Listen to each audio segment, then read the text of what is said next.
Guys, ಎಲ್ಲರಿಗೂ ನಮಸ್ತೆ. ನಾನು ನಿಮ್ಮ Phalguni. Welcome back to my YouTube channel. ಇವತ್ತಿನ ವ್ಲಾಗ್ ಯಾವ್ದ್ರ ಬಗ್ಗೆ ಆಗಿರುತ್ತೆ ಅಂತ ನಿಮಗೂ ಗೊತ್ತಾಗುತ್ತೆ. ನೆಕ್ಸ್ಟ್ ಕ್ಲಿಪ್ನ ನೀವು ನೋಡಿದ್ರೆ ಕಂಡು ಹಿಡಿತೀರಾ ಅಂತ ನನಗೆ ಅನಿಸುತ್ತೆ. ನೋಡೋಣ, ನಿಮಗೆ ಗೆಸ್ ಮಾಡೋಕ್ಕಾದ್ರೆ ಗೆಸ್ ಮಾಡಿ, ಇಲ್ಲ ಅಂತಂದರೆ ಈ ವ್ಲಾಗಿನ ಮಧ್ಯದಲ್ಲಿ ಗೊತ್ತಾಗುತ್ತೆ ಈ ವ್ಲಾಗ್ ಯಾವ್ದ್ರ ಬಗ್ಗೆ ಆಗಿರುತ್ತೆ ಅಂತ. ಇನ್ನು ಯಾರ್ಯಾರು ಸಬ್ಸ್ಕ್ರೈಬ್ ಆಗದೆ ನೋಡ್ತಾ ಇದ್ದೀರಾ, ದಯವಿಟ್ಟು ಫಸ್ಟ್ ಸಬ್ಸ್ಕ್ರೈಬ್ ಮಾಡ್ಕೊಳ್ಳಿ, ಹಾಗೆ ಲೈಕ್ ಮಾಡಿ, ಶೇರ್ ಮಾಡಿ, ಕಮೆಂಟ್ ಹಾಕಿ.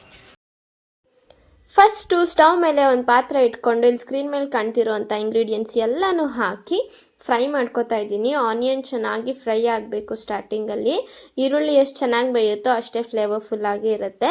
ಇನ್ನು ಯಾರ್ಯಾರು ಸಬ್ಸ್ಕ್ರೈಬ್ ಆಗದಲ್ಲೇ ನೋಡ್ತಾ ಇದ್ದೀರೋ ದಯವಿಟ್ಟು ಫಸ್ಟು ಸಬ್ಸ್ಕ್ರೈಬ್ ಮಾಡ್ಕೊಳ್ಳಿ.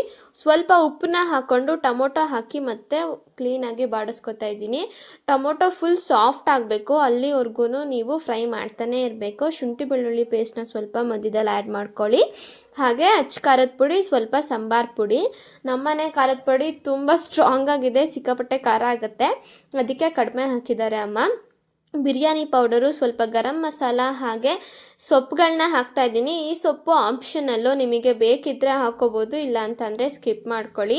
ಇದೆಲ್ಲನೂ ಚೆನ್ನಾಗಿ ಫ್ರೈ ಆದಮೇಲೆ ಬೇಯಿಸಿಟ್ಕೊಂಡಿರುವಂಥ ಮಟನ್ ಪೀಸಸ್ ಇದು ಒಂದೆರಡು ವಿಷಲ್ ಕೂಗಿಸ್ಕೊಂಡು ನೆಕ್ಸ್ಟ್ ಹಾಕಿದ್ರೆ ಸಾಕು, ಇಲ್ಲಾಂದರೆ ಬೇಯಲ್ಲ ಮಟನ್ನು. ಅದಕ್ಕೆ ಫಸ್ಟೇ ಬೇಯಿಸ್ಕೊಂಡು ಹಾಕಬೇಕು. ಮಟನ್ ಬೇಯಿಸಿದ ನೀರನ್ನ ಕೂಡ ಆ್ಯಡ್ ಮಾಡಿ, ಸಕ್ಕತ್ತಾಗಿರುತ್ತೆ, ತುಂಬ ಫ್ಲೇವರ್ಫುಲ್ಲಾಗಿ ಬರುತ್ತೆ ಬಿರಿಯಾನಿ. ನಿಮಗೂ ಮಟನ್ ಬಿರಿಯಾನಿ ಇಷ್ಟ ಆಗಿದ್ರೆ ದಯವಿಟ್ಟು ಮಟನ್ ಬಿರಿಯಾನಿ ಅಂತಲೇ ಕಮೆಂಟ್ ಹಾಕಿ. ನನಗಂತೂ ನನ್ನ ಫೇವ್ರೇಟ್ ಅಂತಲೇ ಹೇಳ್ತೀನಿ. ಹಾಗೆ ಸ್ವಲ್ಪ ನೀರನ್ನ ಆ್ಯಡ್ ಮಾಡ್ಕೊತಾ ಇದ್ದೀವಿ. ಇವತ್ತು ನಾವು 2 ಲೋಟದಷ್ಟು ಬಿರಿಯಾನಿನ ಮಾಡ್ತಿದ್ದೀವಿ. ಅಂದರೆ 2 ಲೋಟ ಅಕ್ಕಿಗೆ 4 ಲೋಟ ನೀರು ಹಾಕೋಬೇಕು. 4 ಲೋಟ ನೀರನ್ನ ಹಾಕಿ ಚೆನ್ನಾಗಿ ಮಿಕ್ಸ್ ಮಾಡ್ಕೊಳ್ಳಿ. ಸ್ವಲ್ಪ ಲೈಟಾಗಿ ಕುದಿ ಬರಬೇಕಾದ್ರೆ ನಿಂಬೆಹಣ್ಣ ಹಿಂಡಿ ಇನ್ನೊಂದು ಸತಿ ಮಿಕ್ಸ್ ಮಾಡಿದ್ರೆ ಸಾಕು. ಚೆನ್ನಾಗಿ ಕುದಿಬೇಕದು. ಕುದಿಯೋರ್ಗು ಸ್ವಲ್ಪ ವೆಯ್ಟ್ ಮಾಡಿ. ಎಲ್ಲನೂ ಒಂದ್ರ ಮೇಲೆ ಒಂದು ಹಾಕಬೇಡಿ, ಎಲ್ಲದಕ್ಕೂ ಸ್ವಲ್ಪ ಗ್ಯಾಪ್ ಕೊಟ್ಟು ಇಂಗ್ರೀಡಿಯೆಂಟ್ಸ್ನ ಆ್ಯಡ್ ಮಾಡಿ. ನಾನು ವಿಡಿಯೋನ ಫಾಸ್ಟ್ ಫಾರ್ವರ್ಡ್ ಮಾಡಿದ್ದೀನಿ, ಅದಕ್ಕೆ ಎಲ್ಲ ಒಂದ್ರ ಮೇಲೆ ಒಂದು ಹಾಕ್ದಿರೋ ಥರ ಕಾಣಿಸ್ತಾ ಇರುತ್ತೆ. ಬಟ್ ನೀವು ಸ್ವಲ್ಪ ಗ್ಯಾಪ್ ಕೊಟ್ಟು ಹಾಕಬೇಕು. ಪ್ರತಿಯೊಂದು ವೆಜ್ಜೀಸ್ನೂ ಕರೆಕ್ಟಾಗಿ ಫ್ರೈ ಮಾಡ್ಕೋಬೇಕು. ಈರುಳ್ಳಿ ಆಗಿರ್ಬೋದು, ಟೊಮೊಟೊ ಆಗಿರ್ಬೋದು, ಸೊಪ್ಪನ್ನು ಆಗಿರ್ಬೋದು. ಇವಾಗ ನೀರೊಳಗೆ ಮಟನ್ ಪೀಸ್ ಯಾವ ಥರ ಬೆಂದಿದೆ ಅಂತ ಟೆಸ್ಟ್ ಮಾಡ್ಕೊಳ್ಳಿ. ನೀವು ಕುಕ್ಕರಲ್ಲೇ ಬೇಯಿಸಿದಾಗ ಪೂರ್ತಿ 90% ಕುಕ್ ಮಾಡಬಾರ್ದು, ಒಂದು 50 to 80% ಕುಕ್ ಮಾಡಿಕೊಂಡ್ರೆ ಸಾಕು. ಆಮೇಲೆ ಈ ಬಿರಿಯಾನಿ ಹಾಕ್ತೀವಲ್ಲ ಆವಾಗಲೇ ಬೇಯುತ್ತೆ. ಅಕ್ಕಿನೂ ಚೆನ್ನಾಗಿ ತೊಳೆದು ಸ್ವಲ್ಪ ಹೊತ್ತು ನೆನೆಸಿಟ್ಕೊಂಡು ಹಾಕಿದ್ದೀನಿ. ನಿಮ್ಮ ಇಷ್ಟ, ನೆನೆಸಿಟ್ಕೊಳ್ಳೋದಾದ್ರೆ ನೆನೆಸ್ಬೋದು, ಇಲ್ಲ ಅಂತಂದರೆ ಡೈರೆಕ್ಟಾಗಿ ಆ್ಯಡ್ ಮಾಡ್ಕೊಳ್ಳಿ. ಅಕ್ಕಿನ ಚೆನ್ನಾಗಿ ತೊಳೆದು ಪೂರ್ತಿ ಇನ್ನೊಂದು ಸತಿ ಮಿಕ್ಸ್ ಮಾಡಿ ಅದು ಕುದಿಯೋವರೆಗೂ ಕಾಯಬೇಕು. ಪ್ಲೇಟ್ನ ಮುಚ್ಚಬೇಡಿ, ಕುದಿಯೋವರೆಗೂ. ಚೆನ್ನಾಗಿ ಕುದೀತಿದೆ ಅಂದಾಗ ಒಂದು ಲಿಡ್ಡಿಂದ ಕವರ್ ಮಾಡಿಕೊಂಡ್ರೆ ಸಾಕು. ನಾನಿಲ್ಲಿ ಒಂದು ಪ್ಲೇಟ್ನ ಮುಚ್ಚಿ ಬಿಡ್ತಾ ಇದ್ದೀನಿ, ಸ್ವಲ್ಪ ಚೆನ್ನಾಗಿ ಅದು ಬೇಯಲಿ ಅಂತ. ಹಾಗೆ ಇದನ್ನು ಮಾಡಬೇಕಾದ್ರೆ ಗ್ಯಾಸು ಲೋ ಫ್ಲೇಮಲ್ಲೇ ಇಟ್ಕೊಳ್ಳಿ. ಓಕೆ ಗೈಸ್, ಘಮ ಘಮ ಅಂತ ಇದೆ ಬಿರಿಯಾನಿ, ಸುಟ್ಟೋಗ್ತಾ ಇದೆ. ಮೊಸರಾ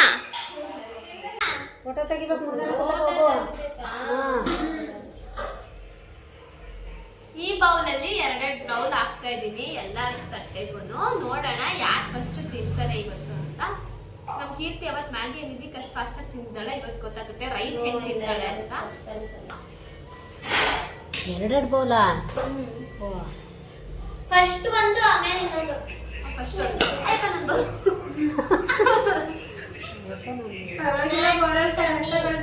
ನಾನು ಇದು ಓದಕ್ಕೆ ಆಗ್ತು ಬಿಟ್ರೆ ಒಡೆ ಮೆಮೊರಿ ನಾನು ಬರ್ದಿದ್ದು. ನಾನು ಮೆಮೊರಿನೇ ಬರ್ಸ್ಕೊಟ್ಟಿದ್ದು.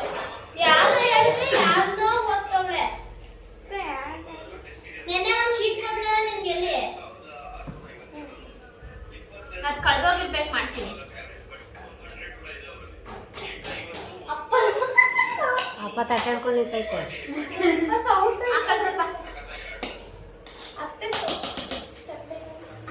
ಕುತ್ಕೊಂಡು ಫೋಟೋ ಕ್ಲಿಕ್ ಮಾಡ್ತೀನಿ, ಆಮೇಲೆ ವಿಡಿಯೋ ಹಾಕ್ತಾ ಇರುತ್ತೆ. ತೆಗಿಲಾ? ಫೋಟೋ ತೆಗಿತೀನಿ ಈ ಕಡೆ. 2 ತೆಗ್ದಿದ್ದೀನಿ, ಸಾಕಾ? ಇನ್ನೊಂದು ತೆಗೀರಿ.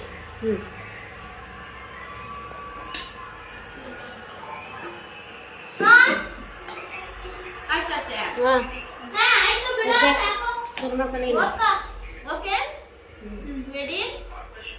1 1 2 3 ಸ್ಟಾರ್ಟ್. ತಣ್ಣಗೆ ಮಾಡ್ಕೊಂಡ್ರೆ ಫಸ್ಟ್ 1 ನಿಮಿಷ ಸ್ಟಾರ್ಟ್ ಇಲ್ಲ ಸ್ಟಾಪ್. ತಡಿ ಸ್ವಲ್ಪ ತಣ್ಣಗೆ ಇಲ್ಲ ನೋ ಸ್ಟಾಪ್. ತಿಂದ್ರೆ ತಣ್ಣಗೆ ಮಾಡ್ಕೊಂಡು ಇನ್ನೇನು ಮಾಡೋದು.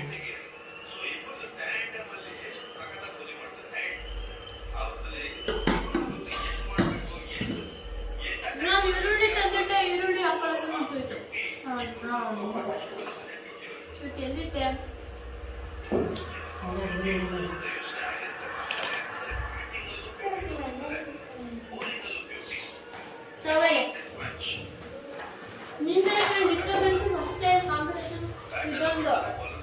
ಇದೊಂದು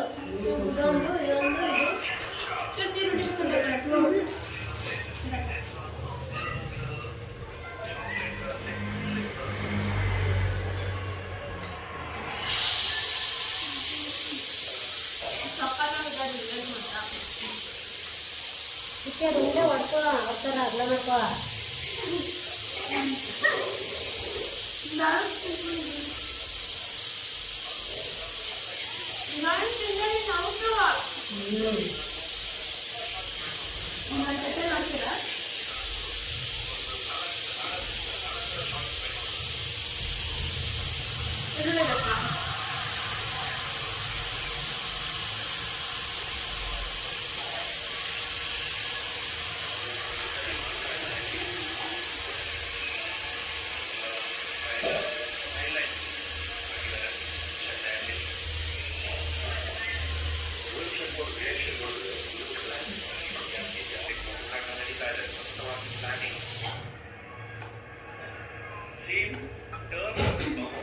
ಸೌಂಡ್ ಕಮ್ಮಿ ಮಾಡಿ, ನಿಮ್ಮ ಸೌಂಡ್ ಇರುತ್ತೆ ನನ್ನ ವಿಡಿಯೋದಲ್ಲ ಮೇಲೆ.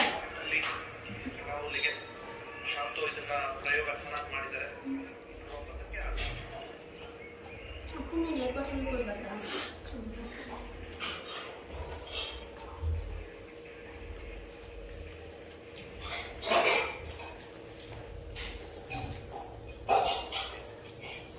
ಅಯ್ಯೋ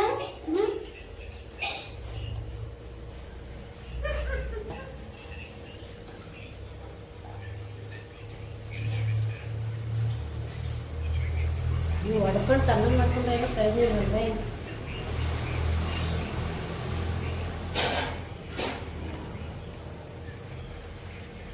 ಪೈಸೆಗೆ ನಾನು ಇಷ್ಟೈತೀನಿ.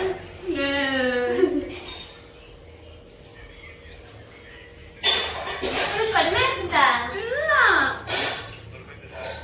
ಆಯ್ತು ಅಂತೀರಾ?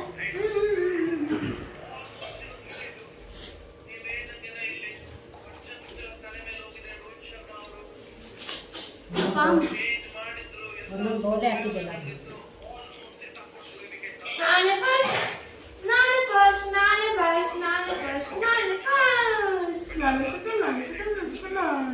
ಸಂಜೆ ಹೊಡ್ಕೊಂಡು ಹಾಕ್ಸ್ಕೊಂಡ್ರೆ ಏನು ಪ್ರಯೋಜನ?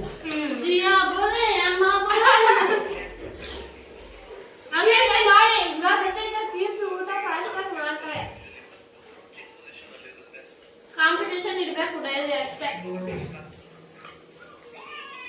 ಫೈನಲಿ ನಮ್ಮ ಬಿರಿಯಾನಿ ಮಟನ್ ಬಿರಿಯಾನಿ ಕಾಂಪಿಟೇಷನ್ ಅಲ್ಲಿ ವಿನ್ ಆಗಿರೋದು ಸಂಜನಾ ಮ್ಯಾಮ್.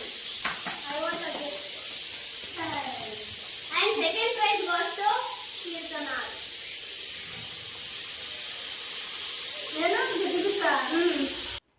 ಬಿರಿಯಾನಿ ಚಾಲೆಂಜ್ನ ಮುಗಿಸಿ ಮಕ್ಕಳಿಗೆ ಟ್ಯೂಷನ್ನ ಮಾಡಿದೆ. ಎಕ್ಸಾಮ್ ಇರೋ ಕಾರಣ ನಾವು ಸಂಡೇನೂ ಟ್ಯೂಷನ್ ಮಾಡ್ತಾ ಇದ್ದೀವಿ. ಟ್ಯೂಷನ್ ಎಲ್ಲನೂ ಮುಗಿದ ಮೇಲೆ ಸಂಜೆ ಟೆರೆಸ್ ಮೇಲೆ ಒಂದು ವಾಕ್ ಮಾಡಿ ಈ ವ್ಲಾಗ್ನ ಎಂಡ್ ಮಾಡ್ತಾ ಇದ್ದೀನಿ. ಈ ವಿಡಿಯೋ ನಿಮ್ಗೆ ಇಷ್ಟ ಆಗಿದ್ರೆ ದಯವಿಟ್ಟು ಲೈಕ್ ಮಾಡಿ, ಶೇರ್ ಮಾಡಿ, ಸಬ್ಸ್ಕ್ರೈಬ್ ಟು ಪಲ್ಗೋಣಿ ವ್ಲಾಗ್ಸ್ ಅಂತ ಕೇಳ್ಕೊತೀನಿ. Thank you for watching. ನಿಮಗೆ ಇಷ್ಟ ಆಗಿದ್ರೆ ಒಂದು ಕಮೆಂಟ್ನ ಕೂಡ ಡ್ರಾಪ್ ಮಾಡಿ. I will reply for your comments. Bye.